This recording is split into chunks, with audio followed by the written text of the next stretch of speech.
Good afternoon, everyone. In line of the Sinks laboratory experiment is what we will be presenting to you today through our assessments and analysis of agarose gel electrophoresis, a widely used method for characterizing DNA from biological samples. But before we dive deep to the main topic, the underlying concepts need to be first understood. Figure 1 shows an example of a nucleic acid, a type of biomolecule existing in all life forms, which are a collective of nucleotides. As its building block, similar to amino acids to proteins, it is comprised of three integral parts: a closed string 5-carbon sugar, a phosphate group, and a nitrogenous base which has 5 common varieties. Generally, nucleic acids function as storage and channels for genetic information of organisms. While there is a spectrum of existing nucleic acid varieties, biochemistry has divided it into two main groups: DNA and RNA. Aside from its differences between their carbon rings and nitrogenous bases, DNA is distinct due to its lack of an OH group, which makes it possible for it to be hydrolyzed, being compared to RNA. Focusing to DNA, its significance can be classified into genetic, immunological, and structural reasons. Given that DNA is the genetic core of cells, the nucleic acid shows contribution to establishing pathogenic immunity in bacteria, as well as structural binding of molecules within biofilms. Narrowing down to gel electrophoresis, the method employs sieving, an application of an electric field to a substance matrix to separate biomolecule fragments in bases of either size or charge, distincted through migration speeds. It is also theoretically in line with the principle of electrophoretic mobility, however affected by confounding variables such as the nature of the gel and DNA fragment length. Gel electrophoresis is largely practiced in forensic sciences and criminology through DNA profiling and genetic fingerprinting to solve crimes and to verify involved people in cases. Beyond the science of conflict, gel electrophoresis is also used in antibiotic resistance analysis in pharmacology, as well as phylogenetic linkages in taxonomy. In order to understand the experimental technique better, this assessment aims to explain how agarose gel electrophoresis works, including the setup and mechanisms. It also aims to inform people how to read aged samples, interpreting them to their respective molecular weights. The virtual laboratory simulation by Learn Genetics under the University of Utah provides an interactive visualization of the methodology of the experiment. Referring to the simulation, the process of gel electrophoresis can be divided into 5 main steps: preparing the gel, setting up the gel apparatus, loading the DNA sample into the gel, hooking up the electrical current to run the gel, and finally, staining the gel and analyzing the results. The materials required to prepare the gel are agarose powder, a flask, a gel mold, a gel comb, trious acetate ETTA buffer, and a microwave to heat up the gel. First, the appropriate amount of agarose powder is weighed out and added to a flask. Depending on the desired gel concentration, different amounts of agarose can be added to varying volumes of TAE buffer to create gels used to separate DNA fragments of different lengths. Gel concentrations for electrophoresis can range from 0.6% to 3%, depending on the size of DNA fragments that the electrophoresis run aims to separate. Next, the appropriate amount of TAE buffer is added to the flask to dissolve the agarose powder. To prepare a 1% gel, 150 milliliters of TAE buffer is added to 1.5 grams of agarose powder. The mixture is stirred to prevent any large clumps from forming. The top of the flask is covered with plastic wrap to prevent the mixture from boiling over. The flask was then heated in the microwave in 30-second intervals and carefully stirred to fully dissolve the agarose. A clear solution indicates that the agarose has fully dissolved into the buffer. To prepare the gel tray, the two open ends of a gel mold are secured with masking tape to create 4 walls to hold the gel. The gel is allowed to cool to 60 degrees before it is poured into the prepared gel mold. This prevents the hot gel from melting the plastic gel tray whilst still staying in a pourable liquid state. The gel comb is then inserted into the gel tray to form wells where the DNA samples can be inserted later. Finally, a pipette tip is used to remove any bubbles in the gel or around the gel comb to ensure a smooth, even gel and well-defined wells. The gel is allowed to cool for approximately 20 minutes. A visible color change from clear to slightly opaque can be observed. Once cool, the gel comb is gently removed. The masking tape from the sides of the mold are also removed. To set up the gel apparatus, TAE buffer is used to fill the electrophoresis box. The gel, still in its mold, is submerged in the electrophoresis box with a few millimeters of buffer solution submerging the gel surface. To prepare the DNA samples that will be loaded into the gel, approximately 5 microliters of 6x loading buffer composed of a dye and a density agent is added to the DNA sample using a micropipette. The DNA samples are then gently shaken to combine before 5 microliters is drawn from each sample and then loaded into the gel's wells. 5 microliters of the DNA ladder size standard are also loaded into one of the wells as a reference guide during the interpretation of experiment results. The gel electrophoresis box is attached to a power source. Depending on the DNA fragments that are to be separated, the voltage is set between 80 to 150 volts, and the gel is run for about 40 minutes or until the bands separate and migrate towards the end of the gel mold. After electrophoresis, the gel is removed from the mold and stained with ethidium bromide. Upon inspection under UV light, the DNA bands are fluorescent due to the ethidium bromide dye and can be visualized and analyzed via transillumination. The following DNA bands were visualized. The fragments from the DNA sample in the first well are compared with the DNA size standard with known lengths in the second well. It can be inferred that the DNA sample has fragments measuring 6,000, 3,500, and 1,500 base pairs in length. Well, electrophoresis can effectively separate fragments in a DNA sample, but its methodology also has its limitations. A limitation is imprecise measurements. Gel electrophoresis provides semi-quantitative results, unsuited for the quantification of nucleic acids in a sample based only on the density of a band. Gel electrophoresis may also cause sample damage if done in denaturing conditions. Enzyme inhibitors such as TBE may prevent further downstream applications. Finally, a relatively large amount of sample is required to visualize results. The methodology of the traditional gel electrophoresis can be adapted to create an alternate methodology that can be conducted outside of a laboratory using common household materials. The DIY home gel electrophoresis experiment, designed by the Exploratorium Teacher Institute, is an inexpensive and safe alternative to the aforementioned methodology shown in the virtual lab simulation. However, due to the restrictions imposed by the enhanced community quarantine, the researchers only used materials readily available to them to conduct the experiment. They replaced other materials with suitable alternatives, conducting the experiment to the best of their abilities. To make our own makeshift gel combs, tape, chopsticks, and plastic coffee stirrers were used. The coffee stirrers were cut into 1.5-inch pieces and placed in between 2 pairs of chopsticks to form a gel comb. Shown here is a makeshift gel comb atop a clear rectangular plastic container to be used as the gel mold.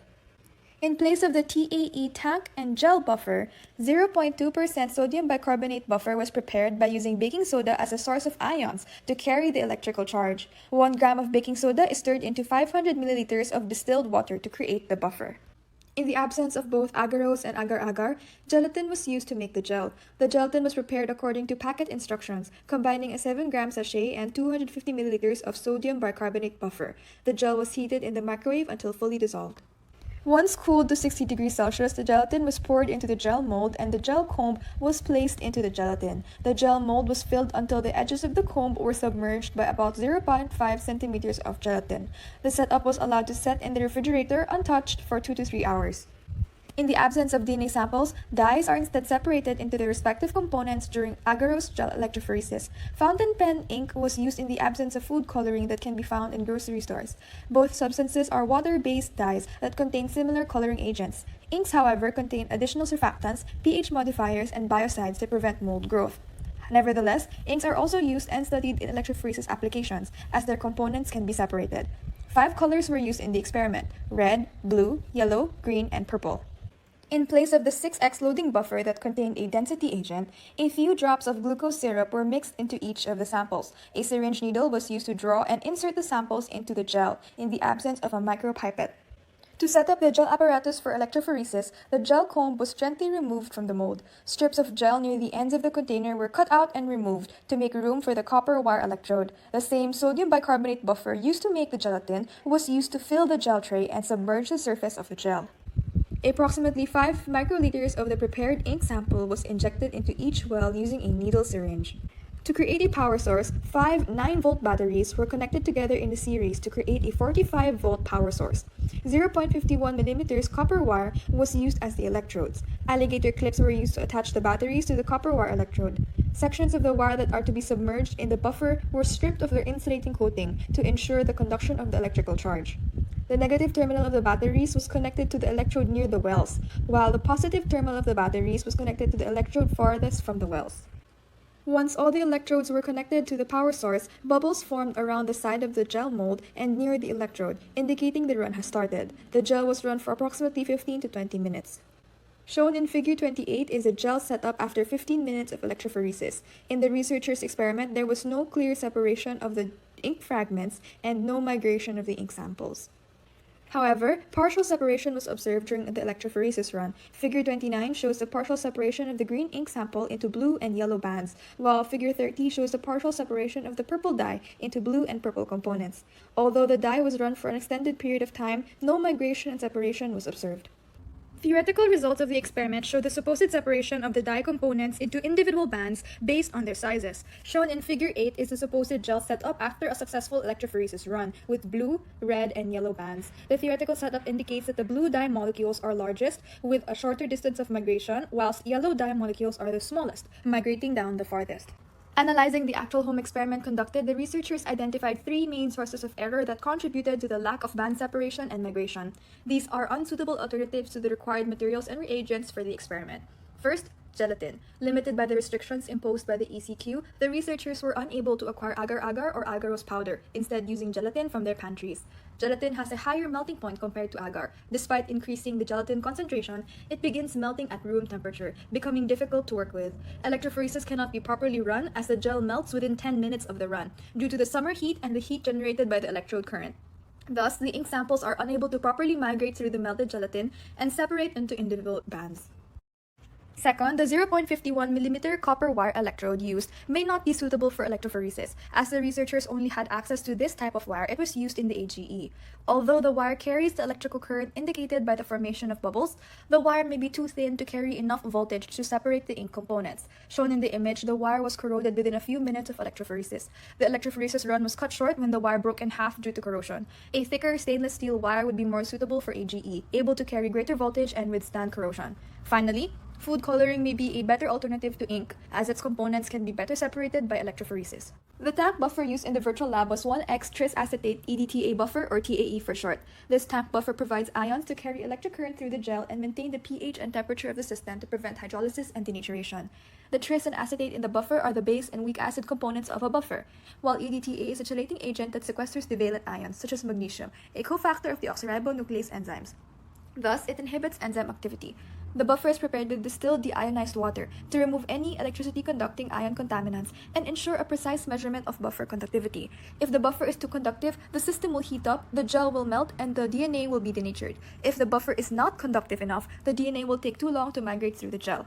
The same TAE buffer is used as a gel buffer. The gel buffer will be used to optimize the pH and ion concentrations of the gel. The gel buffer maintains the net charge of the molecules, which helps in proper migration and separation of the DNA samples. As the same electric current carrying ions present in the tank buffer are also present in the gel, ion concentration gradients are absent, and the DNA can migrate smoothly through the gel.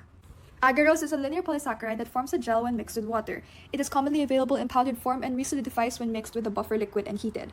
Resolidification causes polymerization, creating a porous gel matrix that can separate DNA fragments of different sizes.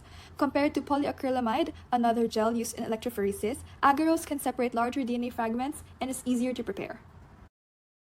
A mixture of the colored dye and a density agent, the 6 times loading buffer adds density and visibility to DNA to allow motion and tracking of the fragment migration in the bottom part of the gel. Adding the buffer can be done directly to DNA fragments to avoid gel puncturing. A laboratory-prepared DNA standard marker serves as a rule to measure the fragments being separated, which are of unknown length, being able to compare DNA fragments by classification of their molecular weight. After fragment separation, DNA staining was done through the use of an ethidium bromide solution, which binds with the nitrogenous base of DNA, fluorescing under ultraviolet light. DNA is negatively charged, hence aiming the positive electrode of the AGE setup. Since the process is relative, mass would have only a negligible effect on charge, with the distinctions basing on their differences in migration speed. This is why it should be noted that the current may only be ran during separation period to avoid the fragments leaving the gel body. The reason why the same buffers were used for making the gel and running the gel were mentioned in the actual experiment report, which is to achieve equilibrium between ions involved in both systems. Having different buffer systems may cause warping of DNA bands due to variations in ionic strength, making the results ambiguous and unreliable. While there is a direct relationship between voltage and how fast the DNA travels, possible through the electrostatic attraction of negatively charged DNA with positively charged end of the gel, excessively high voltages may melt the gel and damage the samples as shown in the actual experiment report. Excessively low voltage, on the other hand, may create very broad bands, defeating the purpose of the conduction. On the contrary, the pore size decreases with the increase of agarose concentration in AGE as predicted by structural formula forming non-covalent bonds which dictate the sieving properties of the gel. In terms of the buffer use, it depends on two main factors, concentration and pH. A buffer should have the adequate ionic strength. Higher would favor attraction with the current than the sample, while lower concentration may cause the sample to not move. pH, on the other hand, similar to concepts in buffers, should be within the pH range of the target samples. So here we have an example in which we are tasked to analyze the gel profile of clinical samples to determine which patient has the disease X. In the gel profile, we can see that lane 3 has 3 different bonds whose molecular weights are roughly the same as the subtypes of gene Y. Based on this observation, it can be stated that patient 3 is the one who harbored the pathogen XY and has the disease X. In order to determine which subtypes of gene Y are present in the clinical samples, a standard curve was generated using the log base 10 of the molecular weights of the bonds of the Gibco DNA ladder and the distance they traveled on the gel. Afterwards, the distance migrated by the bonds on lanes 1, 2, and 3 were also measured. Using the standard curve equation, the molecular weights of the DNA samples were determined. Based on the calculations, clinical samples 1 and 2 do not have subtypes of gene Y. Their molecular weights cannot be accurately determined as the distance that the bands have traveled is not within the domain of the DNA standard. As for the clinical sample 3, the computed molecular weights of the bonds are roughly the same as those of subtypes A, C, and D of gene Y. The calculations further support that patient 3 is the one who harbored the pathogen XY. Agarose gel electrophoresis is a vital technique employed to separate and sort DNA fragments of varying sizes in a mixture. In the field of forensic science, gel electrophoresis is utilized for DNA fingerprinting, which aids in paternity testing and investigating crime scenes. Recently, a new forensic approach was proposed in which a crime scene DNA could inadvertently reveal about a suspect's health and lifestyle, such as having cancer. The method analyzes the chemical tags attached to the DNA rather than the genetic sequence itself. Through the process called DNA methylation, these chemical tags can switch genes on and off and get attached to the DNA throughout a person's lifespan. Since the pattern of DNA methylation changes as we age, it could extract and provide more personal data, which raises ethical and legal concerns. Despite agarose gel electrophoresis being an effective technique, there are changes that still need to be made to improve its efficiency.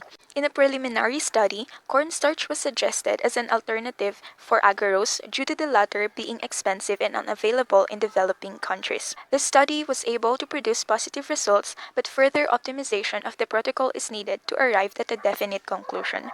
In another study, cost-effective, non-mutagenic, and loading dye-type DNA staining reagents were evaluated as potential substitute to ethidium bromide, which is a moderately toxic and potent mutagen. Aside from agarose gel electrophoresis, other possible methods of characterizing nucleic acids are currently being studied and tested, such as the tandem mass spectrometry and the nanopore DNA sequencing. Arriving at the last portion of this presentation, Sophie, Isha, and I thank you so much for your full attention to our synthesized documentation about agarose gel electrophoresis. We are now ready to answer your questions, hear your suggestions, and take note of your recommendations.